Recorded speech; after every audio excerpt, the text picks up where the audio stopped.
కార్యక్రమంలో షిరిడి సాయిబాబా ఆలయం 24వ వార్షికోత్సవం ఘనంగా నిర్వహించారు.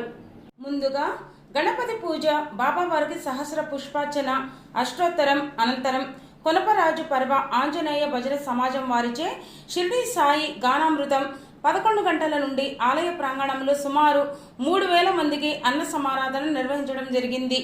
ఈ కార్యక్రమంలో కోడెబోయిన బాబీ, రావి ఈశ్వర్, లంకా బేబీ, లంకా సరోజిని దేవి, లంకా పద్మశ్రీ, మాచినేని బాలకృష్ణ, మాచినేని సాయి చంద్ర, తవ్వ ఆదిలక్ష్మి, జి నాగమణి, భక్తులు, గ్రామస్తులు పెద్ద సంఖ్యలో పాల్గొన్నారు.